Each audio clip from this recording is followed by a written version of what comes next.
तत्पुरुषाय महादेवाय धीमहि तन्नो रुद्र प्रचोदयात्। ओम शांति ओम। चलिए चलिए राम को जल्दी क्रॉस कीजिए, मौसम खराब है। बढ़ते रहे बढ़ते रहे। ओम शांति ओम शांति ओम शांति।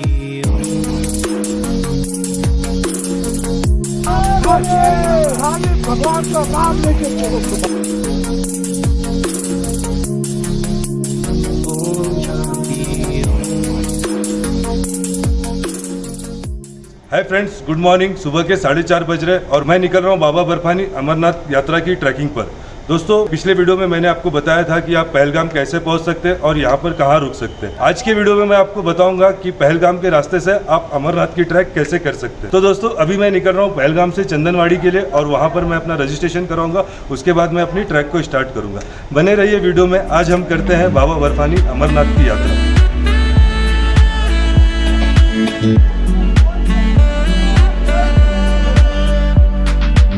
दोस्तों, सुबह के 4:30 बज रहे और यहाँ पर लाइन में ऑलमोस्ट 1200 से 1500 गाड़ियाँ ऑलरेडी लाइन में लगी हुई हैं। हमने हमारा होटल स्टैंड के पास इसलिए लिया था ताकि जब ये लाइन गाड़ी की लगेगी तो हमारा जो गाड़ी होगा वो स्टैंड के पास में ही होगा।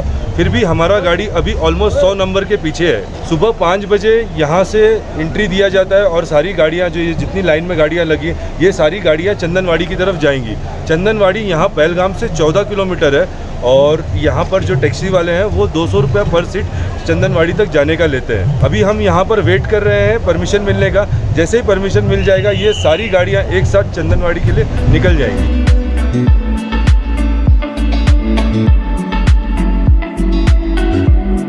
दोस्तों, अब हम पहलगाम से चंदनवाड़ी के लिए निकल चुके हैं। चंदनवाड़ी पहलगाम से 14 किलोमीटर दूर है और अमरनाथ धाम की पैदल यात्रा चंदनवाड़ी बेस कैंप से ही शुरू होती है।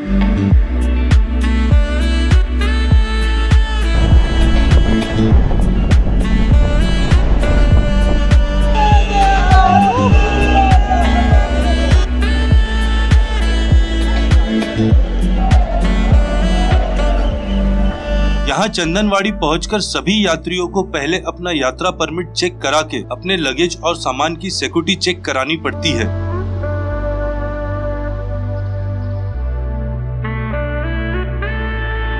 और सिक्योरिटी चेकिंग पोस्ट के पास ही लंगर और भंडारे की मुफ्त सेवा मिलती है, जहां आप सुबह का नाश्ता लंगर में कर सकते हैं।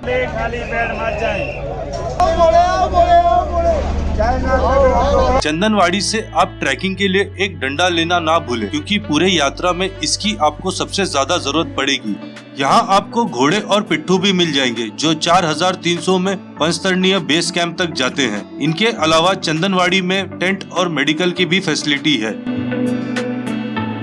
चंदनवाड़ी बेस कैंप से 1 किलोमीटर आगे जाने पर एक और सिक्योरिटी चेक होता है और उसके बाद अमरनाथ धाम की पवित्र यात्रा शुरू हो जाती है।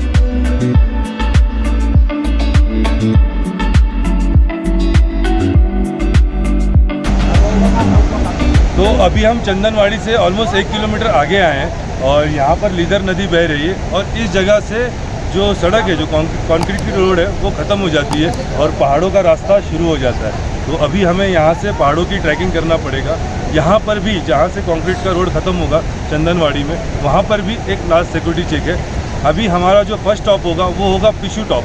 जो पिशु टॉप जो है वो यहाँ चंदनवाड़ी से 4 किलोमीटर दूर है। तो अभी हम चलते हैं पिशु टॉप के।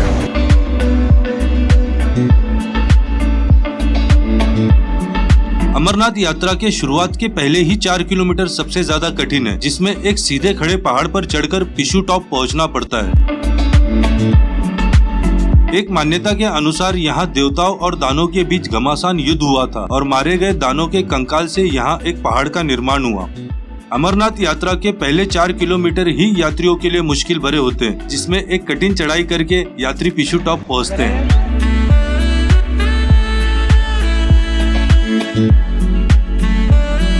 चंदनवाड़ी के तरह ही पिशु टॉप पर भी यात्रियों को मेडिकल फैसिलिटी, वॉशरूम और लंगर सेवा मिल जाती है। सो फ्रेंड्स, अब हम चंदनवाड़ी से पिशु टॉप के ऊपर आ गए हैं। चंदनवाड़ी चेक पोस्ट से पिशु टॉप की जो डिस्टेंस है वो 6 किलोमीटर है, जिसमें से 4 किलोमीटर थोड़ी स्ट्रेट चढ़ाई है। थोड़ा डिफिकल्ट था, फिर भी हमने 2 घंटे में वो 4 किलोमीटर की चढ़ाई करके अब पिशु टॉप के ऊपर आ गए। और पिशु टॉप में ऊपर आने पर आपको यहाँ पर oxygen booth, medical facilities, washrooms, उसके साथ साथ यहाँ पर आपको कई सारे लंगर मिलेंगे। यहाँ के जो लंगर है वो रियली अमेजिंग है, तरह तरह के डिशेज हैं, ऐसा लगता है आप किसी शादी में आए हैं और आप खाते खाते थक जाएंगे, पर वो आपको खिलाते खिलाते नहीं थकेंगे। अब हमने यहाँ पर थोड़ा सा नाश्ता और चाय कर लिया है और हम यहाँ से अब निकल रहे हैं शेषनाग झील की तरफ। शेषनाग झील की डिस्टेंस यहाँ पिशु टॉप से ऑलमोस्ट 9 किलोमीटर की है, तो अब हम ये 9 किलोमीटर आगे चलते हैं।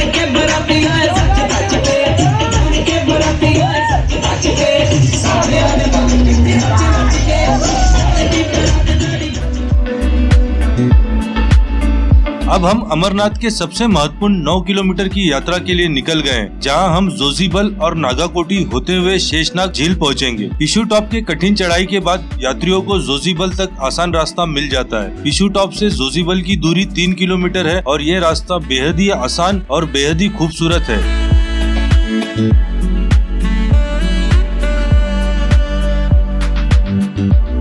जहां पहाड़ों, नदी, घाटों और झरनों को पार करके यात्री जोशीमठ पहुंचते हैं और जोशीमठ में भी यात्रियों को आराम करने की सारी व्यवस्था की गई है। जोशीमठ में कुछ देर रुकने के बाद सभी यात्री नागाकोटी के लिए चल देते हैं।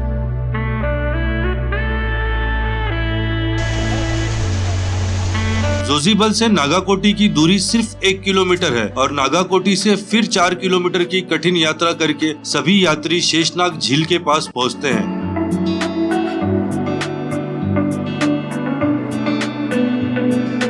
अमरनाथ यात्रा में शेषनाग झील एक महत्वपूर्ण स्थान है और ऐसी मान्यता है इस झील में नागों के राजा 7 फन वाले शेषनाग रहते हैं और अमरनाथ में आए भक्तों को वो अपना दर्शन देते हैं।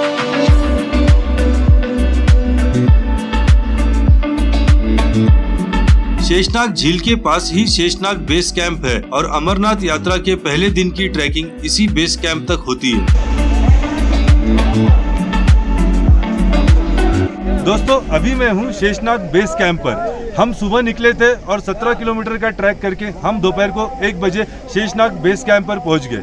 हमें पहले से पता था कि 2 बजे के बाद गेट बंद होगा और 2 बजे के बाद शेषनाग के आगे किसी को जाने नहीं दिया जाएगा, इसलिए हम 1 बजे तक आ गए। लेकिन उस वक्त बारिश हो रही थी और जो यहाँ पर सिक्योरिटी सर्विसेज है, आर्मी वाले हैं, उन्होंने 1 बजे के बाद ही आगे जाने के लिए मना कर दिया और किसी को जाने नहीं दिया। इसलिए आज हमें यहीं पर शेषनाग बेस कैंप पर रुकना पड़ेगा और मैं यहीं पर आज रहने वाला हूँ। लेकिन आप कहीं जाइए नहीं, क्योंकि इसी वीडियो में, आज के इस वीडियो में हम बाबा बर्फानी अमरनाथ की पवित्र गुफा का पूरा दर्शन करेंगे और मैं आपको पवित्र गुफा की पूरी दर्शन कराऊंगा। शेषनाग बेस कैंप पहले से ही जो लोग अमरनाथ यात्रा में आते हैं वो एक दिन यहाँ पर रुकते हैं। जो फर्स्ट डे उनका स्टे होता है वो शेषनाग बेस कैंप पर होता है। अगर आप भी आएंगे अमरनाथ यात्रा पर तो शायद आपको भी यहाँ पर रुकना पड़ेगा, इसलिए अभी मैं आपको एक बहुत शॉर्ट टाइम में बता देता हूँ कि शेषनाग बेस कैंप में आपको क्या क्या फैसिलिटीज़ मिलेंगी, यहाँ के टेंट कैसे हैं, यहाँ के टॉयलेट्स कैसे हैं, यहाँ के जो हॉस्पिटल फैसिलिटीज़, यहाँ के लंगर कैसे हैं, वो सारी चीज़ें मैं आपको बहुत शॉर्ट में दिखा देता हूँ और उसके बाद फिर हम हमारी जो आगे की यात्रा है उसको कंटिन्यू करेंगे। अभी मैं हूँ शेषनाग के जो इमरजेंसी हेलीपैड है वहाँ पर हूँ। ये जो हेलीपैड है इसे बनाया गया है कि कभी इमरजेंसी में कुछ हो गया तो यहाँ से एयरलिफ्ट कराया जा सके और कोई वीआईपी विजिट हो या कोई वीआईपी मूवमेंट हो तो वो यहाँ पर आ सकते हैं। और इसके अलावा मैं अब आपको टेंट बताता हूँ कि यहाँ पर टेंट है। अमरनाथ यात्रा में शेषनाग एक अहम पड़ाव होने के वजह से यहाँ बेस कैंप में यात्रियों के लिए हर तरह की सुविधा की गई है। यहाँ प्रति व्यक्ति 450 रुपए में टेंट रुकने के लिए मिल जाते हैं और यहाँ दूर दूर तक पोर्टेबल टॉयलेट्स लगे हुए हैं। शेषनाग बेस कैंप में एक हॉस्पिटल भी है जहाँ यात्रियों का मुफ्त में इलाज किया जाता है और यहाँ हजारों यात्री ठहरते हैं, इसलिए शेषनाग बेस कैंप में बड़े बड़े लंगर 24 घंटे चलते हैं।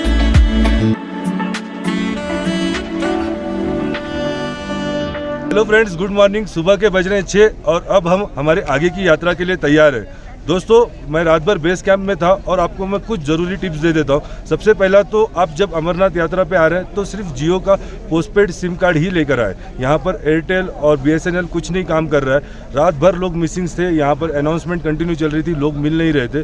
तो अगर आपके पास जियो का अगर सिम कार्ड होगा तो आप आपस में अपने फ्रेंड्स या अपने फैमिली से कॉन्टेक्ट में रहेंगे। इस वक्त यहाँ पर टोटल 1000 टेंट लगे हुए हैं जिसमें 10,000 की कैपेसिटी है और ऐसा कहा जा रहा है कि कल रात को यहाँ पर 8,500 लोग रुके थे और ज़्यादा लोग भी आ जाए तो यहाँ पर टेंट को बढ़ाने का इनका अरेंजमेंट है यहाँ पर। तो अगर आपका कोई फ्रेंड मिसिंग है, कहीं पे पीछे रह गया है, तो आप यहाँ पर आकर पहले अपना टेंट बुक कर लें और अपने फ्रेंड्स को या अपने जो फैमिली वाले हैं उनको आप कॉल करके बता दें कि आप इस टेंट नंबर में आ जाए। टेंट नंबर बहुत इंपॉर्टेंट है, आप टेंट नंबर उनको फ़ोन पे बता दें, वो आपको यहाँ पर इतने सारे जो टेंट्स है उसमें वो बराबर अपना टेंट ढूंढ कर पहुँच जाएंगे। तो दोस्तों ये 2 चीज़ें आप याद रखना, एक टेंट का नंबर और एक जियो का सिम कार्ड आप ज़रूर अपने पास रखना। और अब हम यहाँ बेस कैंप से निकल रहे हैं, अब हमें आगे की यात्रा शुरू करना है। अभी हम जाएंगे महागणेश टॉप और पूरे इस अमरनाथ यात्रा की जो पहलगाम मार्ग से जो महागणेश टॉप है वो सबसे डिफ़िकल्ट चढ़ाई है। तो अभी जो हम करने वाले हैं वो इस यात्रा की सबसे डिफ़िकल्ट चढ़ाई करने वाले हैं। तो बने रहिए वीडियो में, हम चलते हैं बाबा बर्फानी की पवित्र गुफा की तरफ।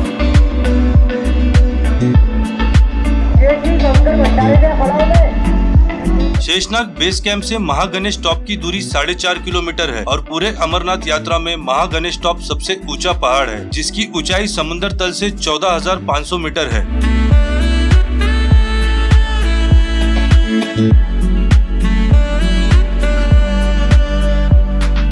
हरे घास और फूलों से भरा गणेश टॉप ज्यादा ऊंचाई पर होने के वजह से यहाँ मौसम कभी भी बदलते हैं और अमरनाथ यात्रियों को सबसे ज्यादा ऑक्सीजन की कमी इसी गणेश टॉप पर होती है। चलिए चलिए रामजी साहब को जल्दी क्रॉस कीजिए, मौसम खराब है। बढ़ते रहे, जिसका भी वेट करना है पोस्टपेड में वेट करो।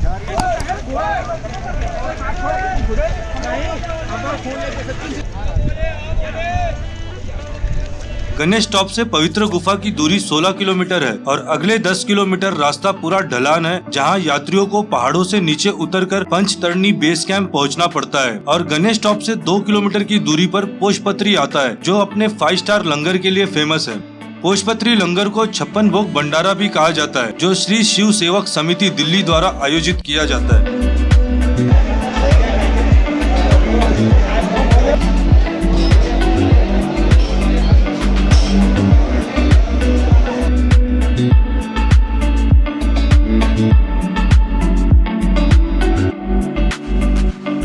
पोषपत्री से लंगर के बाद हम नीचे उतरते हुए पंचतरणी बेस कैंप पहुंच रहे हैं।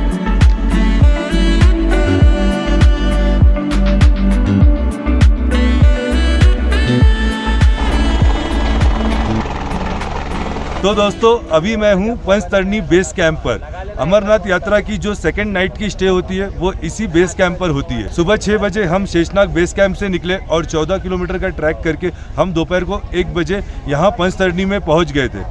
मौसम की खराबी की वजह से आज भी हमें आगे जाने नहीं दिया गया और हमें यहीं पंचतरणी में रुकना पड़ा। तो आज की यहाँ की परिस्थिति ऐसी है कि जो लोग कल यहाँ पर आए थे पंचतरणी में उन्हें भी 10 बजे के बाद आगे जाने नहीं दिया गया है और जो लोगों ने दर्शन कर लिया है उन्हें भी आज नीचे उतरने नहीं दिया गया है, सभी को रोक लिया गया है। यहाँ पर अलर्ट जारी है।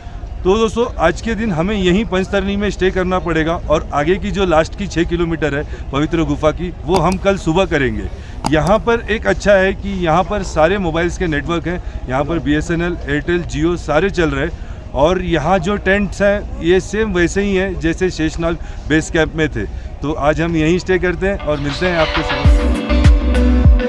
शेषनाग की तरह पंचतरणी भी एक बेस कैंप है जहाँ अमरनाथ यात्री दूसरे दिन ठहरते हैं। अमरनाथ यात्रा पर चलने वाली हेलीकॉप्टर सर्विस की हेलीपैड भी इसी पंचतरणी बेस कैंप पर है। घोड़े और पिट्ठू भी पंचतरणी तक आते हैं। इसके आगे दूसरे घोड़े और डोली लेकर गुफा तक पहुंचा जाता है। रात भर पंचतरणी में रुकने के बाद सुबह हम अपने आखिरी के 6 किलोमीटर की यात्रा पूरा करने पंचतरणी बेस कैंप से पवित्र गुफा की तरफ निकल गए।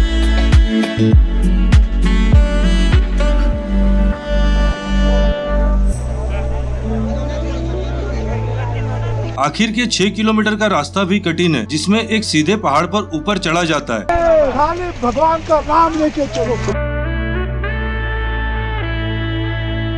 और आगे 3 किलोमीटर जाने पर बाल्टान मार्ग से आने वाला रास्ता भी दूसरे पहाड़ पर दिखाई देने लगता है और ये दोनों रास्ते आगे संगम टॉप पर जाकर एक हो जाते हैं, जहां 3 किलोमीटर दूर से ही बाबा बर्फानी श्री अमरनाथ जी की पवित्र गुफा का दर्शन हो जाता है और धीरे धीरे सभी यात्री पवित्र गुफा की तरफ बढ़ते रहते हैं।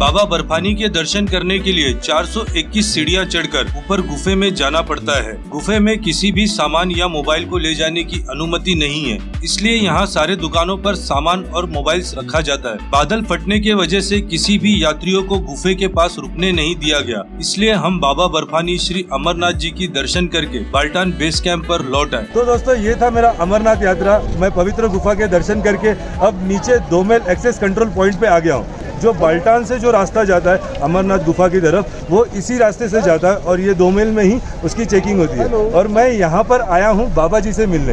ये मेरे साथ में है लखनऊ वाले बाबा जी, जो यहाँ अमरनाथ में काफ़ी सालों से लंगर लगा रहे हैं, भक्तों को रहने की व्यवस्था कर रहे हैं, उनकी सेफ्टी के लिए ये यहाँ पर हमेशा नए नए अरेंजमेंट कर रहे हैं। और उससे भी जो बड़ी बात है कि बाबा जी अमरनाथ में होने वाली छोटी से लेकर बड़ी से घटनाओं को वो सोशल मीडिया के थ्रू, चाहे इंस्टाग्राम हो, चाहे फेसबुक हो, यूट्यूब हो, वो बराबर अपडेट दे रहे थे लोगों को और लोगों को हर एक चीज़ यहाँ की पता चलती जा रही थी। मैं भी जो अमरनाथ की यात्रा कर रहा हूँ, मैं बाबा जी से ही समझकर और बाबा जी की बातों का जैसे ये बता रहे थे वैसे मैं इस यात्रा को कंप्लीट करके अभी तक मैं पूरी यात्रा कंप्लीट करके यहाँ पहुँचा।